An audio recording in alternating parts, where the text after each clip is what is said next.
Assalamualaikum warahmatullahi wabarakatuh. Perkenalkan, nama saya Saru Maulana, Prodi Sistem Informasi, NIM 21051019. Video ini dibuat untuk bertujuan memenuhi tugas ulangan tengah semester mata kuliah Bahasa Indonesia. Langsung saja ke materi yang akan saya sampaikan. 5 poin penting dalam materi hakikat bahasa Indonesia. Yang pertama, bahasa adalah sebuah sistem, yang berarti bahasa memiliki susunan teratur berpola yang membentuk suatu keseluruhan yang bermakna atau berfungsi. Bahasa itu berwujud lambang. Kata atau gabungan kata dalam bahasa terdiri atas lambang-lambang bunyi, contohnya dalam huruf A sampai Z dalam alfabet. Bahasa itu berupa bunyi, namun spesifik terhadap bunyi-bunyi bermakna yang dihasilkan oleh alat ucap manusia. Bunyi tersebut disebut dengan fon atau fonem, atau disebut juga bunyi di luar bersin, batuk, dan sebagainya. Bahasa itu bersifat arbitrer, dipilih secara acak tanpa alasan, tetapi berdasarkan kebiasaan, atau juga disebut sepatu disebut sepatu. Mengapa tidak disebut alas kaki? Karena bahasa itu arbiter, mana suka. Bahasa itu bermakna.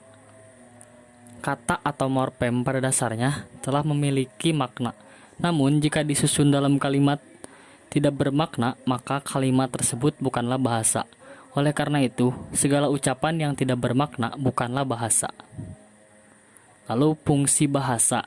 Fungsi utama bahasa adalah sebagai alat berinteraksi dengan manusia, alat untuk berpikir, serta menyalurkan arti kepercayaan di masyarakat.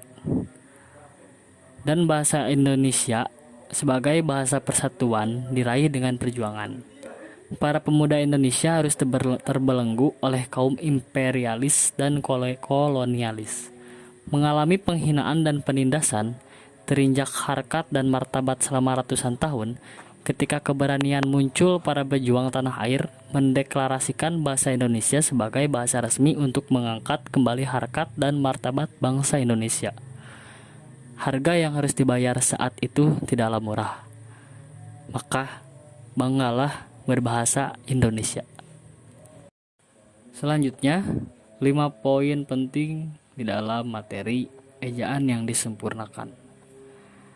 Ejaan yang pernah berlaku di Indonesia sebelum dan sesudah kemerdekaan, ada sejumlah ejaan yang pernah berlaku. Ejaan-ejaan tersebut dipaparkan secara sepintas di bawah.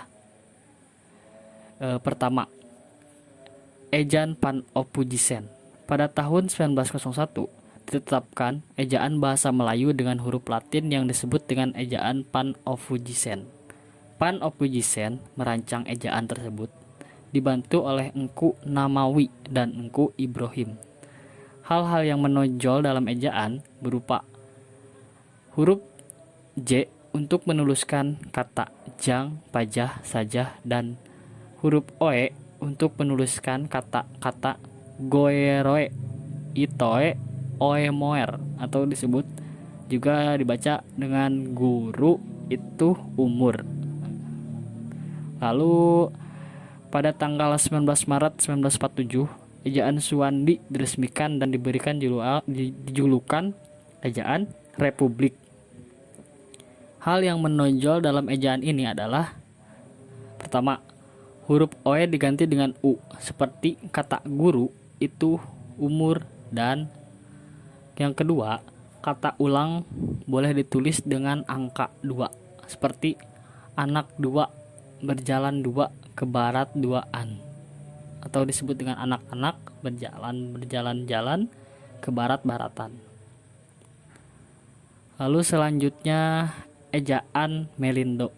Pada akhir tahun 1959, sidang pemutusan Indonesia dan Melayu, atau disebut dengan Slamet Mulyana Syekh Nasir bin Ismail sebagai yang ketua, menghasilkan konsep ejaan bersama yang kemudian dikenal dengan nama ejaan Melindo, Melayu Indonesia.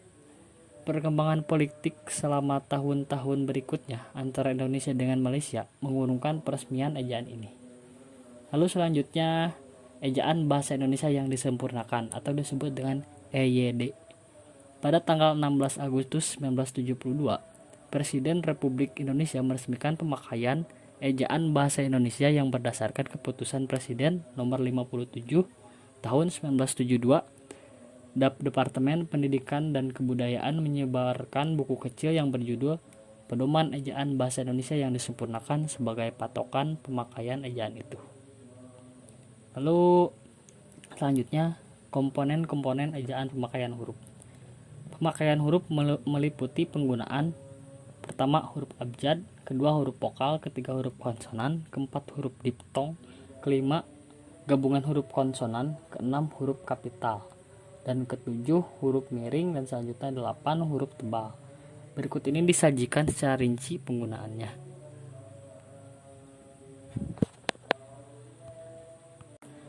Huruf vokal terdiri atas A, I, U, E, O. Misalnya, anak-anak bermain di teras. Lalu upacara itu dihadiri pejabat teras Bank Indonesia. Kami menonton film seri. Pertandingan itu berakhir seri, di mana kecap itu dibuat. Coba kecap dulu makanan itu. Huruf diftong dilambangkan dengan ai, au, dan oi. Lalu huruf konsonan dilambangkan KH, NG, NY, dan SY. Masing-masing melambangkan satu bunyi konsonan. Lanjutnya, huruf kapital atau huruf besar dipakai sebagai huruf pertama kata pada awal kalimat. Misalnya, dia membaca buku. Apa maksudnya? Kita harus bekerja keras. Pekerjaan itu akan selesai dalam 1 jam. Selanjutnya, 5 poin penting dalam materi kata, istilah, dan disti. Baik kata maupun istilah, keduanya adalah sama-sama unsur bahasa yang dapat menjadi bagian dalam konstruksi yang lebih luas. Seperti pada kalimat secara sepintas, keduanya tidak berbeda karena masing-masing dapat hadir berupa kata tunggal ataupun dalam bentuk gabungan kata. Namun, dari segi penggunaan dan ciri yang dimiliki masing-masing, ditemukan adanya perbedaan. Sumber kata. Pada dasarnya, kata bahasa Indonesia berasal dari 2 sumber, yakni sumber dalam dan sumber luar. Sumber dalamnya adalah bahasa Melayu dan bahasa daerah. Sedangkan sumber luarnya adalah bahasa asing. Selanjutnya, sumber istilah.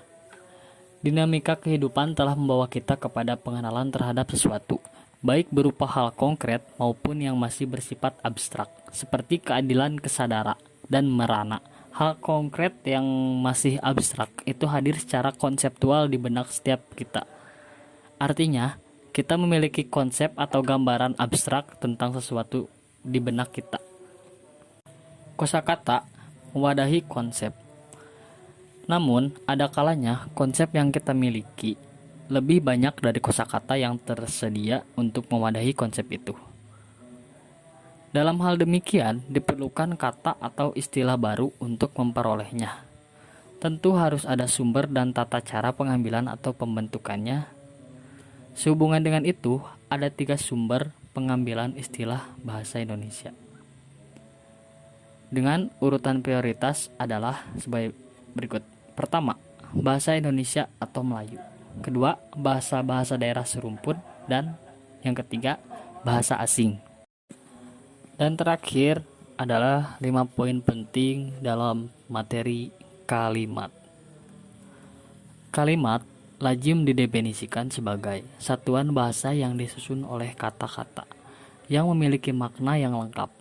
Dalam wujud lisan, kalimat diucapkan dengan suara naik turun, keras lembut, di sela jeda, dan diakhiri oleh intonasi final yang diikuti oleh kesenyapan. Dalam wujud tulis, kalimat dimulai dengan huruf kapital dan diakhiri dengan tanda titik. tanda tanya, tanda seru, tanda titik, tanda tanya atau tanda seru sepadan dengan intonasi final. Menurut Sugono 2002 2628 menjelaskan bahwa sebuah pernyataan atau lisan atau tulis dapat dikategorikan sebagai kalimat bila memiliki dua persyaratan pokok. Persyaratan pokok adalah pertama, unsur predikat, dan kedua, permutasi atau perubahan urutan unsur. Setiap kalimat sekurang-kurangnya memiliki predikat. Unsur-unsur kalimat. Sebuah kalimat terdiri atas beberapa unsur. Unsur-unsur itu meliputi subjek, S predikat, P objek, O pelengkap, pal dan keterangan, K. Kelima unsur tersebut tidak selalu hadir bersama-sama dalam sebuah kalimat. Biasanya unsur yang selalu hadir dalam kalimat adalah unsur subjek dan unsur predikat. Oleh karena itu, sebagian ahli menyebut kedua unsur ini sebagai unsur wajib.